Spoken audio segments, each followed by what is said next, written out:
তিন সিস্টেমে ব্যবসা করবেন। কয় সিস্টেমে? সবাই বলেন, আরো জোরে বলেন। এক নাম্বার হচ্ছে মোশারাকা সিস্টেম। মোশারাকা, পার্টনারশিপ। আমি আপনি শেয়ার, 3-4 জন মিলে শেয়ার, আমার টাকা আপনার টাকা, আর দুজনে মিলে ব্যবসা করব। আমার যদি ধরেন 4 লক্ষ টাকা হয়, আপনার যদি 6 লক্ষ টাকা হয়, তাহলে যেই লাভ হবে তার 60% নেবেন আপনি, 40% নেব আমি। লস যদি হয় 60% আপনার উপর, 40% আমার উপর। এই ব্যবসাকে বৈধ করেছে কে? আরো জোরে বলেন না। 2 নম্বরে হচ্ছে আল মুদারাবা। মুদারাবা ও বৈধ।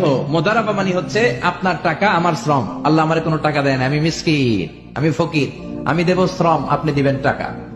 কত পার্সেন্ট লাভ হলে কে কতটা নিব এটা আমরা ভাগ করে নিব, কিন্তু লস হলে আমার কোনো লস নাই, কারণ আমার শ্রম আপনার টাকা, আমি যে খাটছি এটাই তো আমার লস, ঠিক কিনা? কথা বলেন। আর টাকা যেহেতু আপনার, পুরো লস নেবেন আপনি। এই সিস্টেমও ব্যবসা যায়। 3 নাম্বার হচ্ছে আল মুরাবাহা।